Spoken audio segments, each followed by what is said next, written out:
fishing in this case on the waterfront with Coach. I'm Marina Hernandez. And I'm Coach Ed Barreras. We're here on location at the Harry Bridges Memorial. Yes. In San Pedro.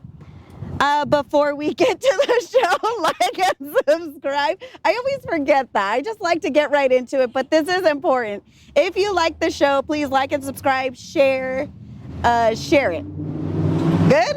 Yes. Okay, so we're here. Okay, so it's Harry Bridges' birthday this week. Yes, July 28th is Harry's birthday, and it's a day that I'll never forget because that's my mom's birthday. Of course. July 28th. I love that. Yes. They share a birthday. Two special people in your life. Two special people in my life.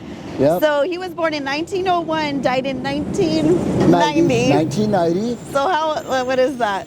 89. 89 years old. 89. I can do some math. Right. And he was the president for, what, 40-some years? 40 years, 1937 to 1977. 77, right.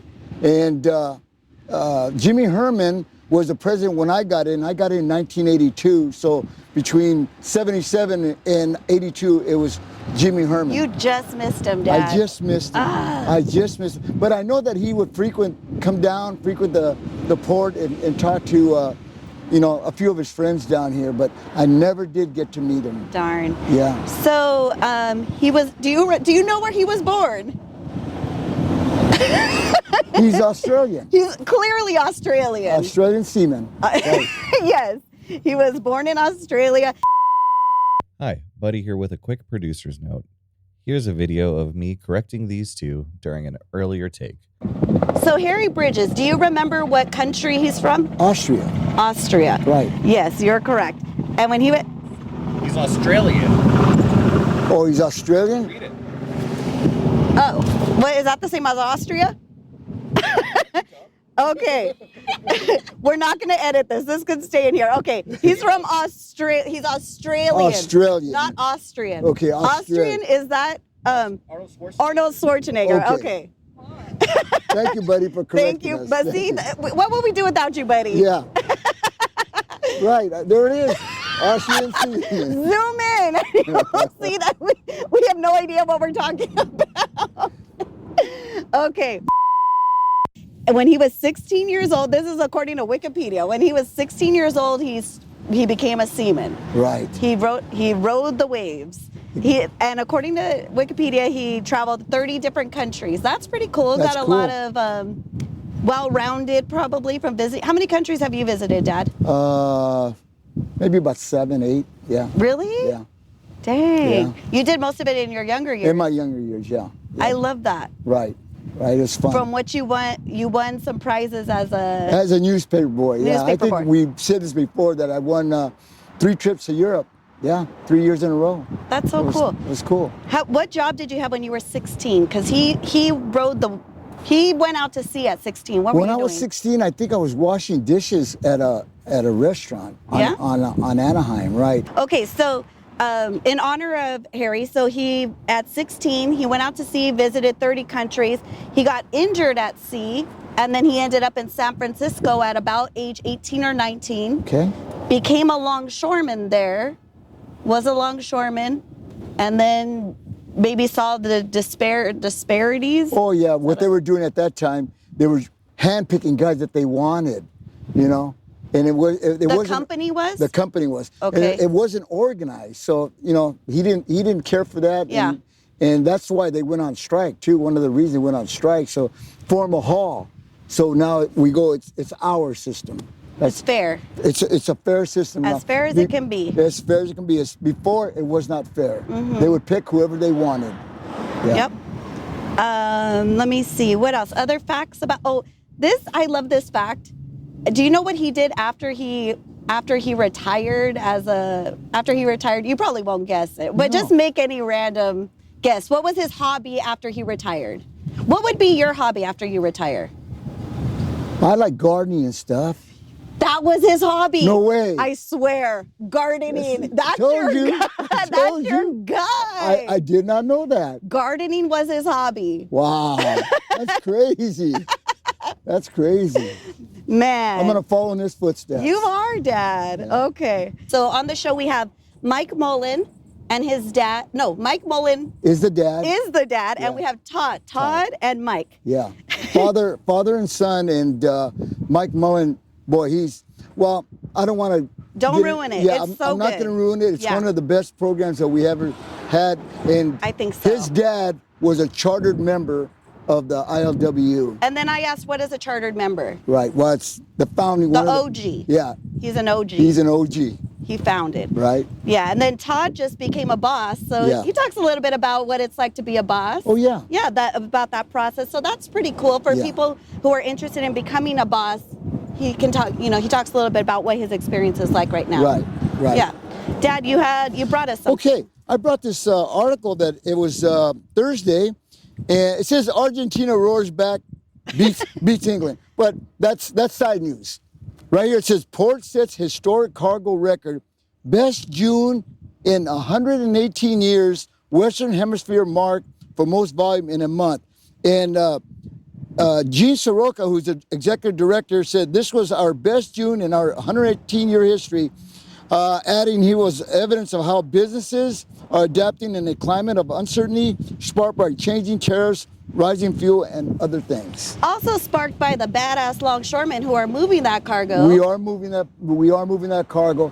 And on that same tone that you're talking about right now, it's really good for all our casuals, because casuals, way to go casuals, we're working 3 to 4 days a week. Yeah. So they're helping Making us that out. money. And they say that this is going to continue at least till August. Okay. Yeah. Got another full month of a lot of work. A lot of work. And ID's got comeback, so I'm excited about that. right? Don't have to go to the hall so much, can get a job and, get that enjoy a comeback. little bit more of your summer day, for me, because I'm nights, enjoy Right. a little bit more of my summer day and show up a little later. Right. So that's nice. That's nice. So all this is just benefits for Longshore. Yeah, and it's good for the whole industry, because now we can count on somebody, okay, these people are back tomorrow, so we know, where we stand. Yeah, so production kind of just runs a little bit more smoothly. Is that kind of what you mean? Right. Sometimes when the casuals come, they're deer in the headlights, and they're not sure exactly what's going on. Yeah. But, they'll learn. Yeah, They'll for learn. Yeah. Yeah. That's how you learn. You got boots on the ground. You Right. got to figure, go there and have everybody else kind of help out. Yes. Yes. So that's good for all the casuals. Keep the good work, keep it going. And the most important thing for all the casuals I want to stress is be safe. If you don't know what you're doing, ask. Please ask. And like I was saying earlier with the like and subscribe comment, if you know a casual, because I feel like you've given your card to someone. If you know a casual, please share this podcast with them, because there's a lot to learn here. This episode and previous episodes about safety, about, just the way that we work, just things like that. I feel like this is a really good podcast for a casual. Right. It's funny you mentioned that. They're going to bring in some casuals into IDs very, very shortly. The number, I do not know how many. But I didn't know that. yeah, they're going to bring some casuals. So if you guys are on the list, look it up. Make sure you go on the internet and find out exactly where you guys are standing. I know Buddy is waiting for his UTR testing. So Yay, Buddy. it's real promising. Keep it up. Finally, he'll move from behind the camera to Right. on the waterfront. He'll actually be on the waterfront. He's going to be taking my seat. He'll be taking my seat. That'll be crazy. Yeah, that will be crazy. Will you retire when Buddy starts? No. Oh. No. You Keep like on it going. too much. You love it. Yeah, I enjoy the camaraderie and Hey, about that. So I took my dad you went with me to the hall. I took him to the hall with me, to our new hall, and that was your first time there. What were your impressions of the new hall? it's beautiful. It's a beautiful hall. I love the emblem on the ground I had to there. snatch you because you Yeah. almost tried to walk. You almost walked on it. I almost walked on it, and I had heard, hey, nobody walks on that. So, Yeah. the sound systems, it's nice. Sound system with the old thing, it was all muffled and everything. So, it's well organized. Yeah. The dispatchers, everybody does a good job there. Everybody was polite, standing in line the way they should. Sergeant at Arms came and gave you a big hug. Yeah, Mike Kobos, I'm proud of you being a sergeant of arms. Mike Kobos was one of my football players at Banning, and he was a real good baseball player also. Oh yeah. Oh yeah. Oh, cool. So I was really happy to see him, and Yeah. Angie Rossi. Saw Angie Rossi. Yep. She played ball with you, and it was nice to see some people in there. I didn't know too many because I know a lot of people on the day side. Right. Not too many night people. But Were you ever nights? I was nights for a few years. Yes. Oh, okay. Yeah. But it's been a while. Probably. It's been a long time. Yeah. It's different. Completely different. All right. Well, I feel like that's. Yeah, that should be it. Again, That should be it. Again, we'd like all of you to please listen to our podcast and Share. and subscribe. All right. Here we go to the show. Thank you.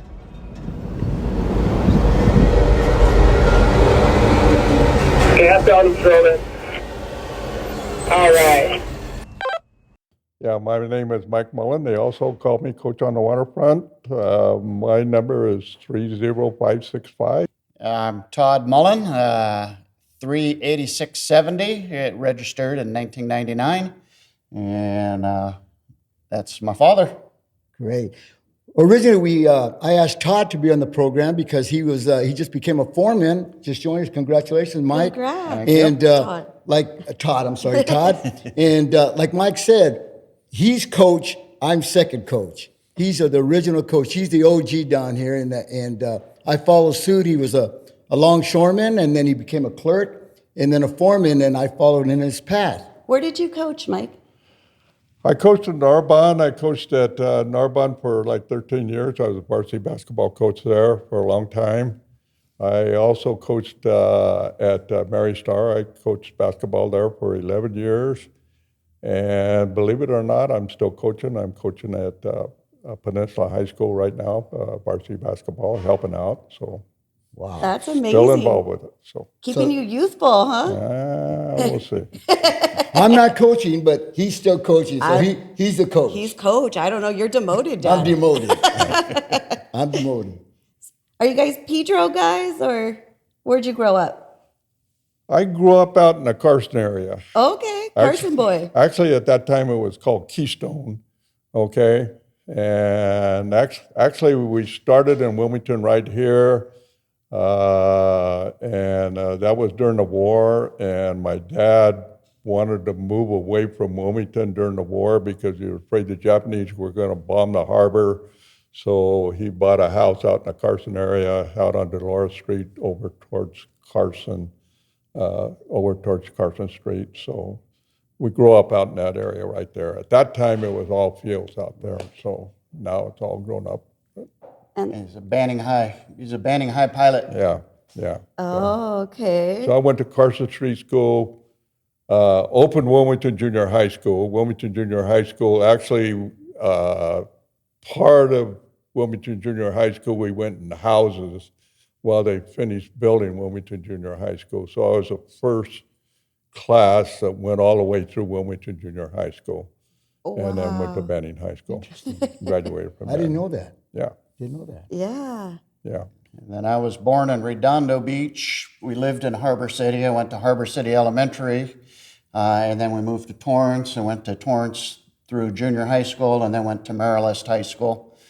And now I'm living back in South Torrance, Redondo Beach. So I've been in the South Bay my whole life.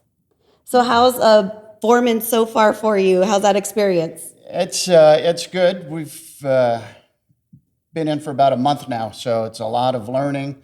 I drove crane for the last 18 years, which was great. And now instead of looking down, I'm looking up, and it's a nice change. It was time to make a change.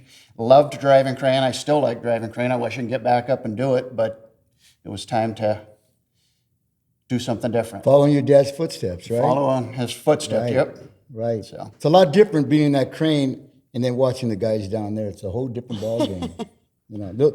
You have a lot of responsibility up in that crane, but just as much down on the ship. Yeah. A lot of responsibility. It's just a different responsibility. Exactly. So. Yeah. So are you ship boss mostly? Well, I'm the new guy. We're like the casuals of the foreman right now. So we get whatever they give us, and we're on probation for a year. We've only been in for a month. most our jobs, we're getting our hatch bosses. I've had a couple dock boss jobs. I haven't had a lash yet. Some of the guys are getting lashing jobs, lashing foremen.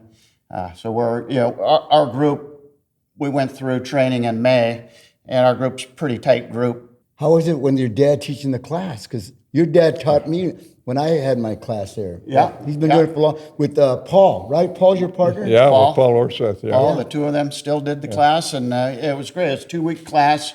You learn a lot. It's really overwhelming when you just think, I've taken elevations, I've done this, I've done that. But when you get into the details and what you need to know, it's eye-opening. Well, it sure is. But Like, what's an example of? Is it like the codes? Well, it's just the overall responsibility that you have. You're in charge of everything. You're it. You're not waiting for somebody else to tell you. You have to make decisions on your own. Right. So that's it. You make decisions. They better be right. Mike, let's go back to you. How did you start down here? Well, it's kind of crazy. I graduated from high school young. I skipped a grade in grade school, so I graduated 17, kind of early 17. And I wanted to go to college, okay, and my parents wanted me to go to college, but I didn't have the money to go, okay, so I had to get a job somewhere, okay, so I worked several different jobs when I got out of high school, trying to figure out some kind of way to get some money to go to college. And there was an opportunity to maybe get down on the waterfront, but at that time, my dad was a charter member of the Longshore Union. He became a member in 1934, actually got his book in 1935, but was on the strike and so forth. And he could sponsor somebody, but I wasn't old enough for him to sponsor, okay, because I had to be 18 in order for me to get in. So they had what they called the sporties, and the way they didn't have a casual hall at that particular time, so the way they distributed the extra jobs when there were extra jobs were they would distribute them to the two fishermen's unions, okay, and they would also divide them among the sporties, okay. The sporties were a group of athletes that there were Longshore had two different types of teams. They had a football team and they had a basketball team, okay? So I played for the basketball team. Believe it or not, the football team was really good, okay? They actually played the LA Rams for a halftime. They got beat really badly, but it was very interesting. And the sporties met at there was a field called Pat's Field, which was built out on 220th and Avalon, okay? Pat's Field, there was a baseball coach at Banning High School by the name of Eugene Patz, who was kind of a legend at Banning High School, okay? And so they named that field Pat's Field, okay? And the Seattle Rainiers of the Pacific Coast League used to train there. They had their spring training there. And they had a nice clubhouse that was kind of out in left field, the left field section of the field there. And so the sporties used to meet out there when there were extra jobs, okay? And there was a guy by the name of Bernie Carmona. He was a runner that would go to the meat locker, pick up the jobs and bring them out, and he would distribute them to the sporties. Just in the field? Yeah, like not a building, it was just... Yeah, right at the clubhouse right there. Oh, okay. So he would distribute them. So I love that. The very first job I got was at actually at Vobco. I don't know if you knew where Vobco was, but there was a Copra dock. Vobco was a company that was right at the end of the Avalon Boulevard, okay, that Copra, which was like coconut type of vegetation type of stuff that they would make coconut oil out of. And we had these 130-pound sacks of copra that we had to load on a board, on a plastic board, and send out, okay? So that was a very, very difficult job. We got through it for the first day, okay? The second day on the waterfront, I ended up catching a job, and that was a banana job, okay? At that time, should've banana guessed that. jobs Yeah, were you on should've guessed stocks, okay? So I go up on the ship, okay? Stocks are like that high, okay? They're almost as big as me, as big as you. Yeah, Okay? for sure as big as me. You're as tall as a banana stalk. Okay. So you go to pick up the stock like this, and you have to break into the stock, somewhere into the stock, and you pick it up and you grab it and you walk over to a belt and you drop it in the belt, and you go pick up another stock and you drop it into the belt, and you go pick up another stock and you drop it into the belt, and you do that all day long. Just drop it into the belt. Thank you. No, there was no gravities at that time. You would physically walk from one end of the ship, the hatch, to drop it in the conveyor belt, right? Into the conveyor belt. Right. The conveyor belt takes it out, okay, and it takes it out and it puts it on a conveyor belt, and then it takes it out, and at that time they were loading them in the box cars, okay? In the box cars, and they had like a 6-man gang, okay?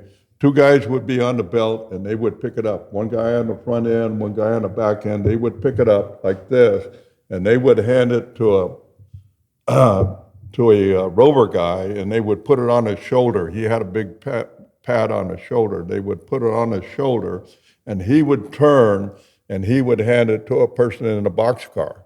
Which would be a Teamster or a longshoreman? Oh, a longshoreman. All longshore, This okay. is longshore gang, yeah. Okay. Okay. And he would turn and he would hand it to a guy in a boxcar, and then the guy in the boxcar would take it and put it on one end of the boxcar, because there were 2 guys in a boxcar. So they had 2 guys picking it up, 1 pivot man, 2 guys in the boxcar, okay, until the boxcar picked it up. So the pivot men, they worked like 15 minutes and 15 minutes. Guys in the boxcars, they worked until the boxcar was full, and then 1 guy would finish it up and finish the boxcar, okay? So that's the way they worked, okay? The guys in the ship, they worked like 40 minutes on and 20 minutes off, okay? So they call that beanie time, okay? Time for beanie, and there was a boss in there that used to say, okay, beanie time, okay? And then you get your 20 minutes off, and then you start going again, okay? And you keep going until time to go to lunch or after, whatever, okay? So anyway, that was my second day on the waterfront. But that second day on the waterfront, I had a ball game that night. I played at Compton College. There's no way I could shoot the ball. There's no way, man. I tried to shoot the ball like this. Yeah, no way. I couldn't get my arm up. There's no way I could get my arm up to shoot the ball. Okay? No way. Yeah, because that was heavy work. Okay. Longshoring at that time when you got in was hard work. Yeah, it was tough. It was tough work. Yeah. I mean, those are just 2 examples of it being down the waterfront. I never did stocks. There were boxes. Did you do boxes at 147 or 208? No, it was bananas. And there were boxes at that time, right? But it was the same thing. We put them on a gravity and throw them on in the belt. Yeah. But And that wasn't easy work. That was hard work. that was hard work too. Yeah, no, that was hard work. That was yeah. hard work. Yeah. But I don't remember, I think we worked an hour on and 20 minutes off. I don't remember the breaks, but it was the same type of break system you guys had. Yeah. Because it was hard work. Yeah. Hard work. Yeah. So then after that, after the sporties, then your father sponsored you? Yeah, I turned 18. Okay. When I turned 18, then my father sponsored me. Okay, so I ID'd for 3 years. Okay. Then I got my book. I was fortunate. When I got my book, I was able to go to college. Okay, I went to Brigham Young for 1 year. Okay, I only lasted there 1 year because I fell in love. Okay. my wife was here. Okay, so I came back. Okay. Got married, finished my my degree at Long Beach State. Okay, and then started teaching school. Okay, I taught at Stephen White Junior High for like 5.5 years, and then was fortunate to get a job at Narbonne High School. Then was fortunate to get the basketball job at Narbonne, and that's when I, coached for a long time at Narbonne. Right. Yeah, Right. so. You coached with Bob and Ed, right? And Marietta. Yeah, Jack Marietta. Robinette, Marietta, Yeah. good group of guys, yeah. Those yeah. are the guys that came with us and Longshore. Yeah, right. Longshore with us. Yes, Yeah. yeah. Like, let's change the pace a little bit right here when he's talking about that in the summertime, the teachers would be off. And if there wouldn't be any, you don't get any pay. So Mike went to the executive board, the longshoremen's, and he asked them, petitioned that if he would allow the teachers to come on and get extra work. Because they had the fishermen, like Mike was saying. And then at that time, the air traffic controllers were on strike. Yeah. So it was striking locals and everything. So Mike, thank you, Mike. He went there and they said, okay. So the teachers, it was just Banny, Carson, Norbon, and San Pedro, the old Marine League. Yeah. It was just us. We had Ferragamo and Gene Boanego, Bobinette, and all the coaches. Really, it was the coaches that went there. And that's how we got the extra work. Mike, really, I'd like to thank you for allowing us to do that, because that was my way into getting longshoremen, because I got my hours that way. You have Mike to thank for Well, you being down here. That's Dad. why I'm glad That's that what he's here. That's why he asked me. He's like, your dad got me in. I wanted to have you come in and talk about it. So Yeah, he not only Yeah. got in, the local guys. Eventually, Long Beach Poly and other schools found out about it, so they joined our team. Call it our team. But it was during the summertime. It was great. Hard work though. Bananas. That's all we got. Bananas or mats and lashing or UTRs. And they didn't teach you how to drive a UTR. You just get in it and drive. Oh, yeah, that's the way Right, it was. Mike? No, that's the way it was, yeah. that's how everything Yeah. was. Right? Well, you went through all the trainings, right? They didn't have Mike didn't have training when we were in. UTR, you had to go take a class, outside class. They didn't have inside training. So I went to take a class, and I show up, and the guy's like, here, back this truck up, pull out and back up. And I pulled it up and backed it up. And he's like, okay, here's your certificate. I'm like, wait a minute, I paid you $150. How do I drive this thing? He's like, it doesn't matter. Here's your certificate. Go. So I didn't know what chose went where. I had to come down here, and you get on the job, and people, hey, read right. And that's how I learned. That's why they call it the Longshore Way. You just you teach get each thrown other. in, and That's the somebody long- will teach you. And as I got more into it, I always made sure that when I had new people come on the job, I made sure that I gave them my knowledge, because that's how it was passed to me. Right. So Right. Mike, there was no training when you got in, right? I mean, it was just hands-on. Yeah, I had no way there was any training, not at all, not at all, yeah, yeah. How were you treated down there by the longshoremen? Yeah, pretty good, yeah. Oh, yeah. nice. Is that was a charter member? What do you Oh, bad. right. I forgot about Not that. bad. You got to figure that things were completely different at that time, because they had the long gangs, so things were really different at that time. The people on the ship, the gang leader ran the show, okay? The bosses really didn't run the show. The gang leaders really ran the show, and that's what it was. That time, too, it was quite a bit different, okay? Because things were different. I mean, when containers came in, things changed completely. Okay, things changed completely. Okay, and probably for the best, really, in the long run, because there was a lot of pilfering down on the docks when I started down there. Yeah, I mean, you could not blame companies for losing a lot of money. We would go on liquor ships, okay, and at the end of the day, everybody walked off a gangplank were halfway drunk, okay? halfway. That's just the way it was. I mean, Just halfway. that's just the way it was, okay? Right. If you go off a fruit ship, everybody was kind of, everybody had plenty of fruit to eat, that's for sure. We had some good grapes Yeah, when I was that's growing what up. it was. Oh yeah.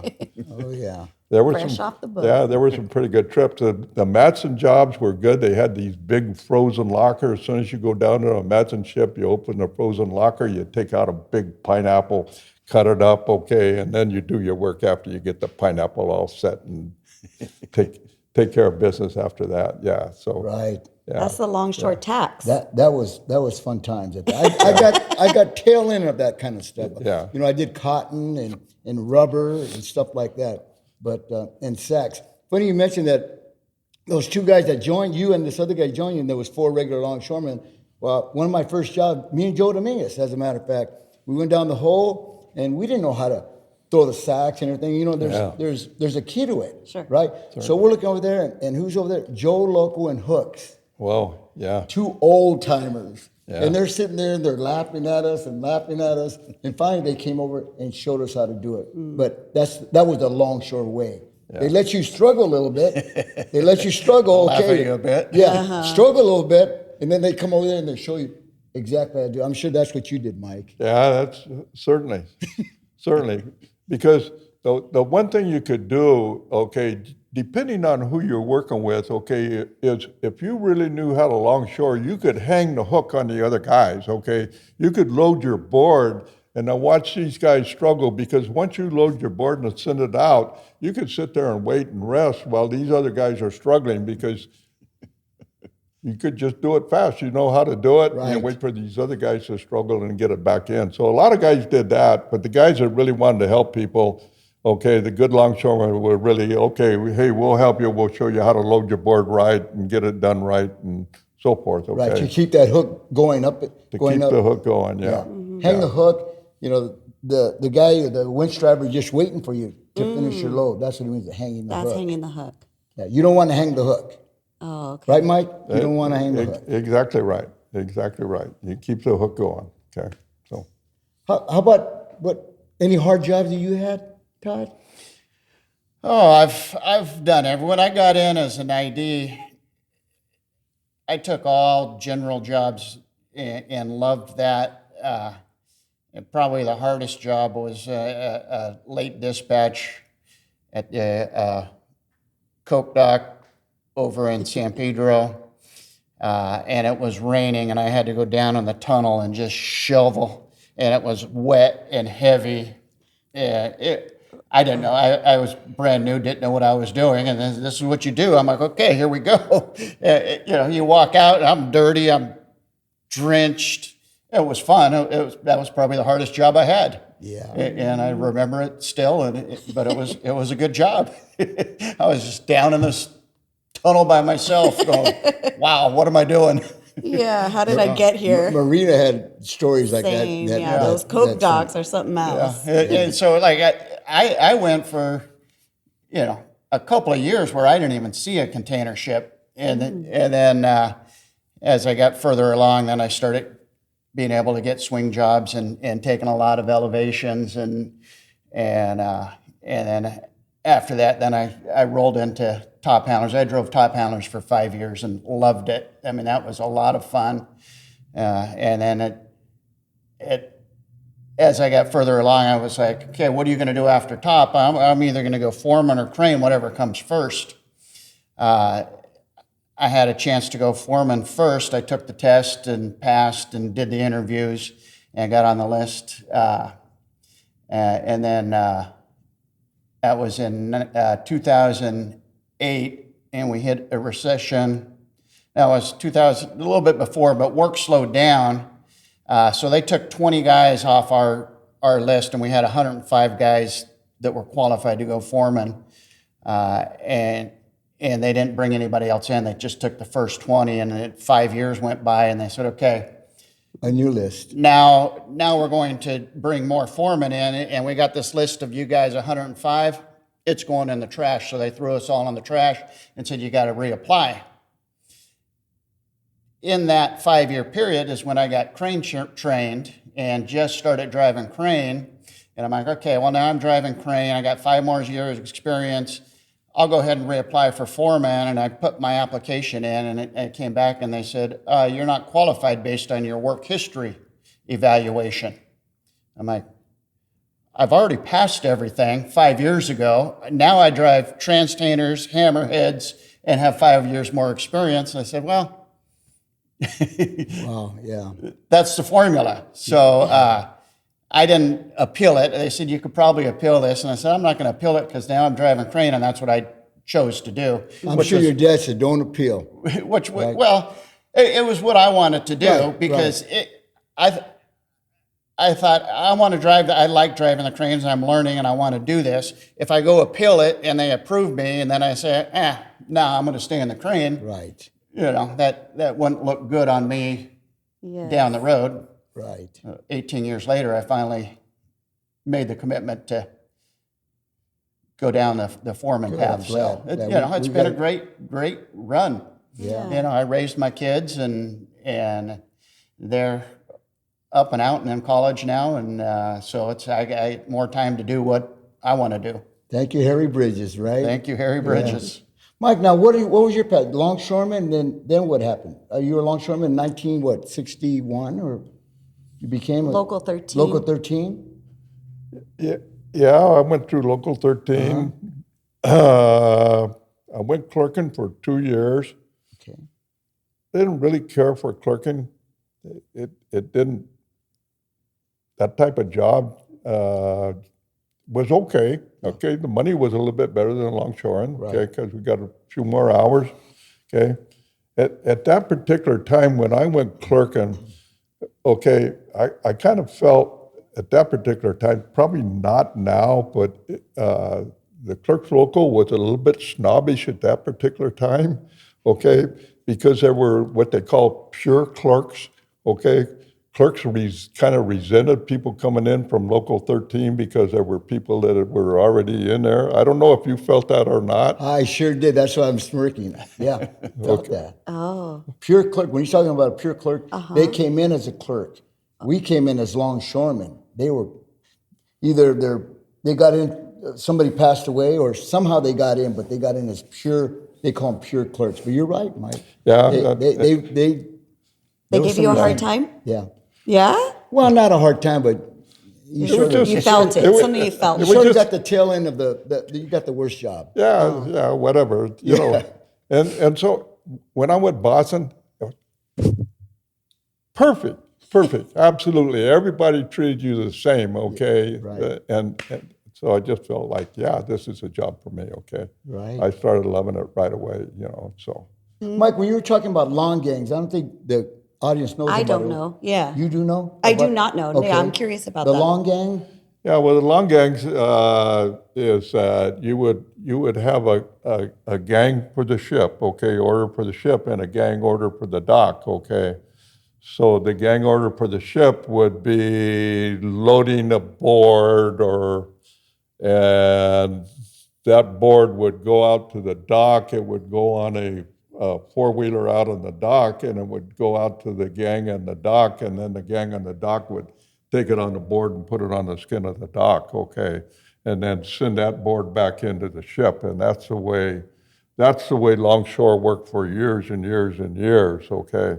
And eventually then that changed. Sometimes then, instead of having a long gang, sometimes they would have they call those boards plaster boards, okay. And then sometimes they would have just regular pallet boards. They would send pallet boards in, and the gang, the regular ship gang would load the pallet board and send it out on the dock, and they would just stow them out on the dock. And they would have palletizing gangs out on the dock, and the palletizing gangs on the dock would then take them off of the boards and put them on the dock, okay, on the skin of the dock, and then the Teamsters would pick them up off the dock and then put them into their trucks. Right. And that's the way it worked. Okay, but gangs used to work against, the ship gang used to work against the dock gang. And that's kind of the way it was for a long period of time. That was so much fun. Yeah. You know, the camaraderie, right, Mike? When you worked in a gang, it was. I worked in a gang a few years with my brother Bobby. Mm-hmm. I loved every minute down there. Oh. Yeah. Right, Mike? It's a lot different. Oh, certainly. Yeah, it's very different from my experience because I take a lot of UTRs and it feels like very solitary, like I'm just on my own. So I enjoy when I can get a swing job and I can talk to somebody else. Yeah. Because I'm truly missing that part of the job. Right. You'll get there. Yeah. Yeah, I will get there eventually. Mike, so you were an ID for 3 years. You guys do 5 years now, isn't it? 5 years, yes. 3 years as an ID? Yeah, 3 years as an ID, yeah. I did 2. 2. Yeah. 2 years. we got in at a good time because the harbor was expanding. I mean, Hanjin, or TTI now, was the naval base. 400 wasn't even there.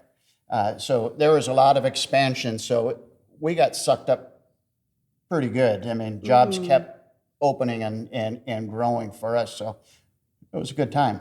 Yeah. You know, I don't know how long you were casual, but I know that people behind us got stuck. Well, I was in that 2008 year that you're saying we hit the recession. Yeah. So, and I was actually going to school.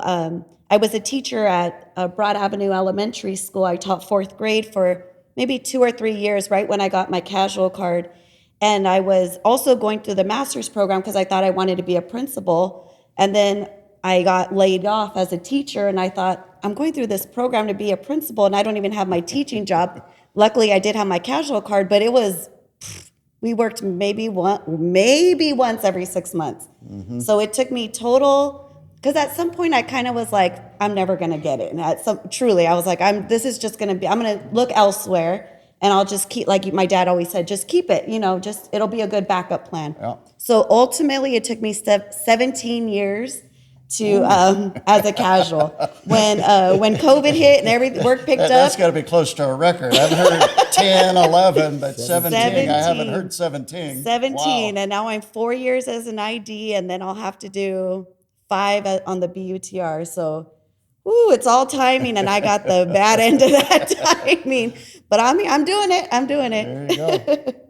So I was asking earlier, Mike, what were some of the big issues or some of the big things that were going on in longshoring during your time down here?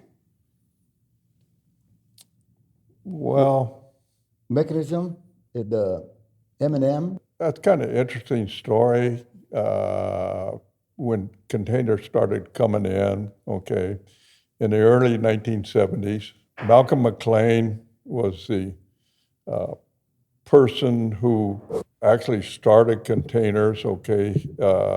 He actually had a trucking company that mainly trucked tobacco, really, but started doing other commodities. And he kind of got the idea that when he was trying to ship stuff, that maybe it was a good idea to maybe take the whole truck and put it on a ship rather than just putting cargo on a ship, okay? So he was the one that really started containerization, okay? And then he got the idea of getting a box and putting 4 corners on a box, okay? And taking the 4 corners and then being able to stack boxes on top of each other, okay? And he could have patented that, but he did not patent it because he wanted it to go worldwide, okay? And that started containers, and then it started coming in pretty quickly, okay? And then they had to try to find different ways to lice the containers onto ships, okay? And there were all kinds of different experiments on how to do it, okay? I can remember at Madsen that sometimes we used to take, they used to try to hang lashings from the top, so we used to have to get on top of containers and pull the lashings up and then put them on top, okay? And then they buckle them up from down below. At Sealand, they used to put the containers on, and they had what they call grids, okay? And the grids, they were like aluminum type of, well, they were steel, I guess, but they would put the grids, would cover like a whole section of containers, and they would take those and put them on they would be on the dock, and since they would put the containers on, and then they would take a grid and they would put it on top of the containers, and then you used to have to climb up a ladder, and they had like a bar, and you take this bar and you pull it like that, and it would lock the locks onto the containers, okay? And that's the way they locked them for a while. They did that for a while, and then they started, hanging like cables, and had different brads on the cables, and they did different ways, and now they've changed the different ways to lock lashings on the ships, and now they've got it pretty well locked down. It's never going to be an easy job, I think, a real easy job to do it, but it's evolved, and that's why the ships are, getting bigger and bigger and bigger and whatever, because a ship can come over now and cover, how many containers can they bring across now, because they can just, bring more cargo in, save some money, okay? You can lace them down and put them down. Malcolm McLean was the one that really brought in containerization. That'll be on the test. Michael McLean. Now, was he a longshoreman? No, he was a truck. No, he was a truck driver, and he was back east. He was back east, from Virginia, in that area right there. Right. Well, the things you mentioned right now about the wires, I did that. At Matson, we'd hang the wires, like Mike was saying. They'd go up there, and they'd be on a little hook. Okay. And then you have to get the wires and bring them up and put them on the top of the can, right? And was it like a bungee? No. It was a wire there. Okay. And I remember Bobby Kennedy was up there with us. Yeah. And man, I was a little guy, right? And you have to use leverage to bring the wire up. Okay. Well, I wasn't doing it right, and I was gonna drop it, and he says, "Don't drop it." He said, "Don't drop it." And I go, "I'm gonna drop it." And then all of a sudden, he leans over and grabs it right over my shoulder, picks it up, and goes, "This is the way you do it." Bam, and he showed me. It's all leverage. He showed me how, but that's it. And he's talking about the grids at Sealand. I did that too. Yeah. Yeah. There you go. Yeah. That was a long time ago, Mike. Yeah. You had the grids, you go climb up there and get a big old bar, and you would lock the cans in place. It was pretty good the way they did that, but they got bent up and everything. A lot of times they got bent up. Yeah. So was that like a lashing job, or what? So would you pick up like a lashing job, or because you were already on the ship working, that was just part of the job? I don't know the job. It was a swing Am I asking job. the right question? No, it was a swing job. You're a swing Oh, man. swingman. Yeah. Okay. You come on, you're a swing man. Yeah. Oh, okay. Yeah, it didn't used to be lashing and swing. It was swing. Right. And you get to the job, and it's like, okay, you guys are going to be lashers. You guys will be on the ground.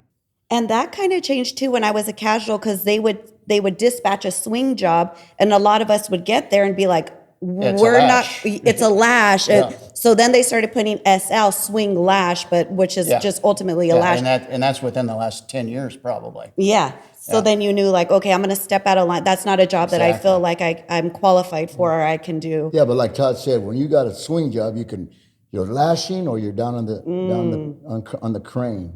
Got it. Okay. Yeah, and now you know.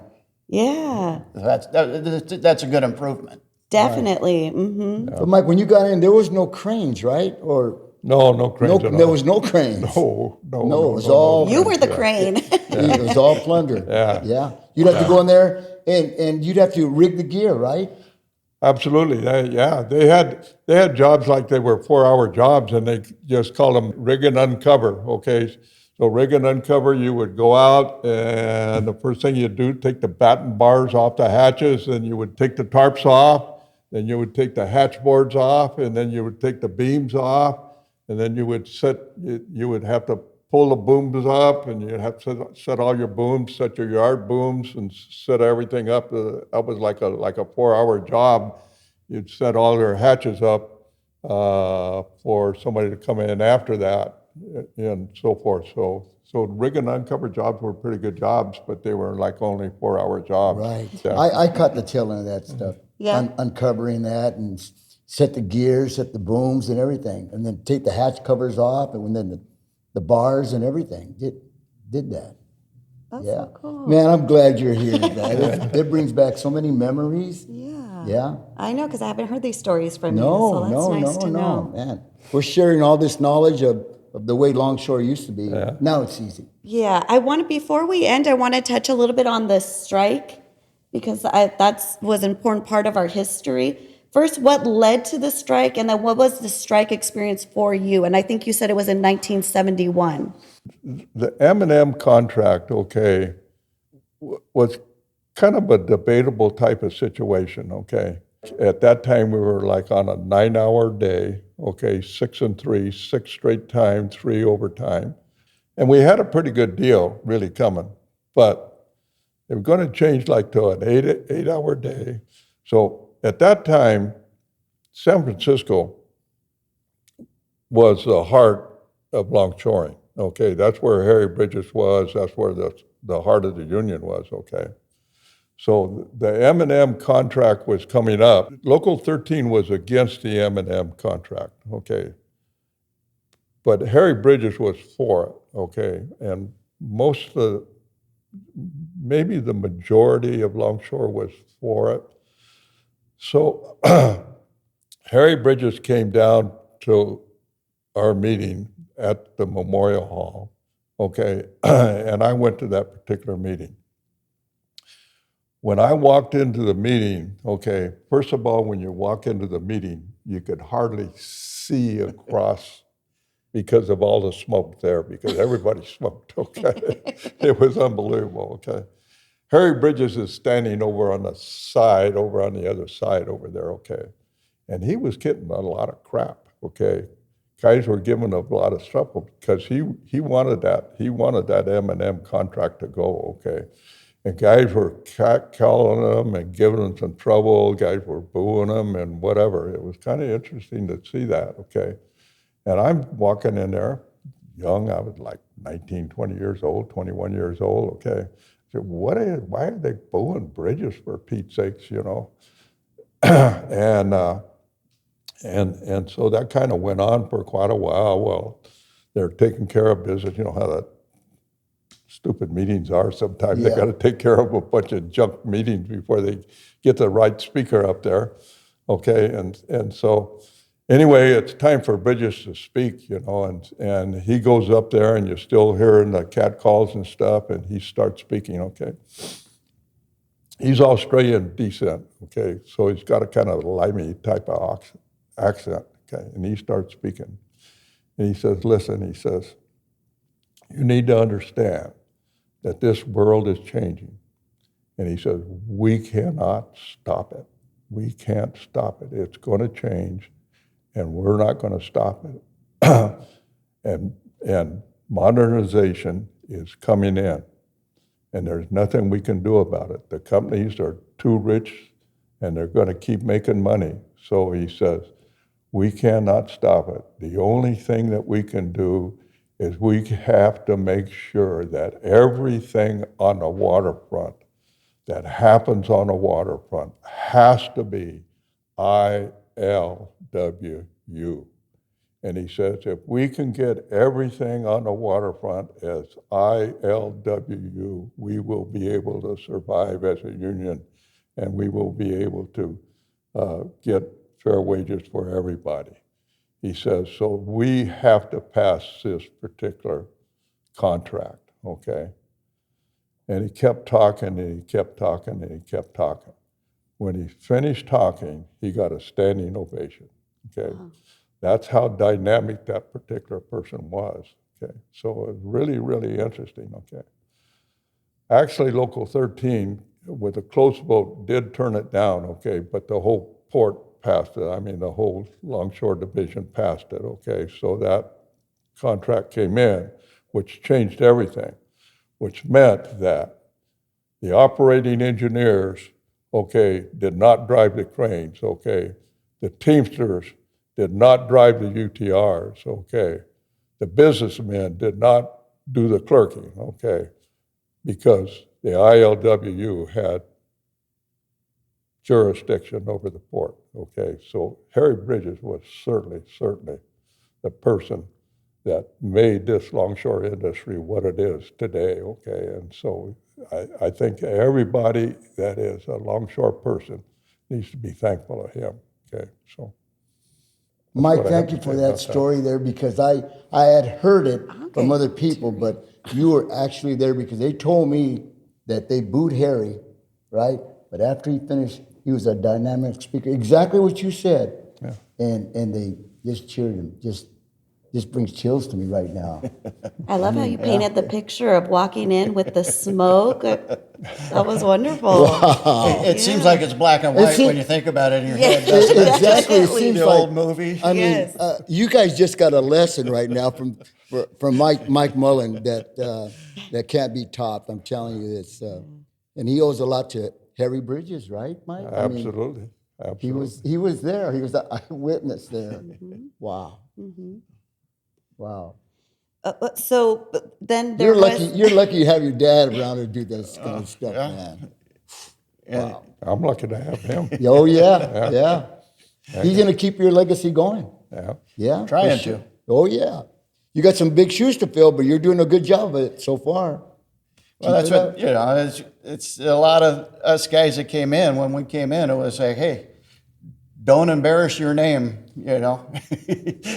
You don't want to embarrass your family name because we all have, I'm people sure. that I'm came sure that before Mike's. us. And I'm sure that Mike's dad. I mean, hey, you keep that name going. Well, there's no way in the world I wanted to have a bad name with my dad. Okay, there's no way I wanted to get back to my dad that I screwed up. Yeah, that's the way it used to That's be. the way the sponsorship was too. Yeah, That's the way- that's old school longshoring. That's the way it used to be. Well, you're my dad. So I will say I still feel that. Like, I don't want to let you down. You know, I want to keep our name. I'm a Hernandez, but my work name, my jacket says Barrera still. So I feel that still. we've got our eyes on you. I feel it. I feel Todd, it. do you have anything to add on all this? I mean, that's going to be a hard thing to top. What Yeah, you did. That was icing on the cake. I don't know how you don't end it on that, but no, it's a great life down here, and it's a family down here, and let's keep it going. Keep it going. Yeah, for sure. All right. Yeah. I have now, fortunately, I've got a chance to train the bosses when they come in, and let's face it, I'm not getting any younger. Okay. But you're still sharp, man. I got to tell them sometimes I stories. worry about losing some of it. Okay. So as long as I can hang on, I'm going to do it. I got a great partner in Paul Orseth, okay, and so that's still good. Got a class coming up in September, so hopefully they'll be as good as Todd's class. So we'll see what happens. Right. And I feel like our podcast is doing, just to boast on our podcast, a great job of sharing these stories and preserving these stories. So after you've retired, then the stories are here and people can learn from you. So I really appreciate you being here, both of you being here. And I'm glad you guys are doing this. Coach asked me to do it, and then I started watching some of your previous podcasts because I hadn't seen them, and it's great. What you're doing is great to keep things going. Thank you. Yeah, we want to keep it going and keep Mike's legacy going, and it's today I was really touched by this podcast, really a lot. Yeah. I appreciate it. I haven't looked at all of them because I didn't know about them, and Todd told me. So last night was the first one I looked at. I said, oh, these are really interesting. So that's beautiful. I'm glad you're doing them. Yeah. Keep doing them. Yeah. I'm gonna keep doing Great. it.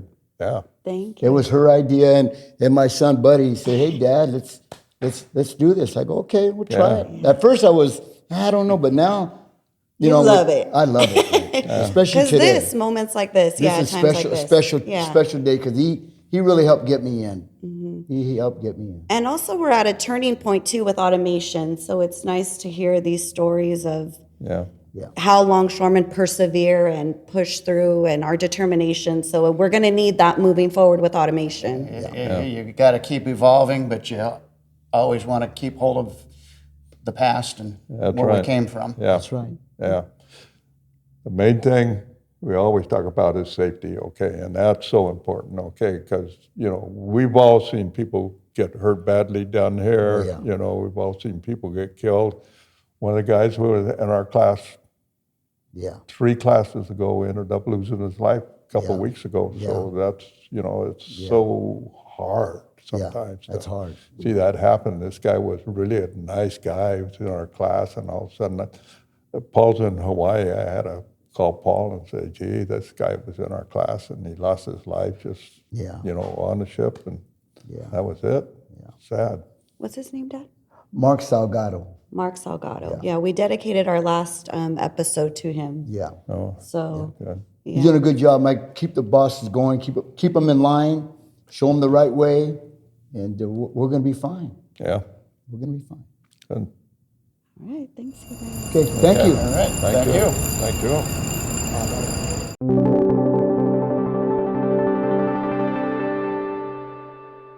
Thanks again for listening. This has been On the Waterfront with Coach, hosted by Edward Barreras and Marina Barreras Hernandez. Production and engineering by me, Buddy Barreras, and recorded in collaboration with the Avalon Arts and Cultural Alliance. Proudly made in the heart of the harbor, Wilmington, California.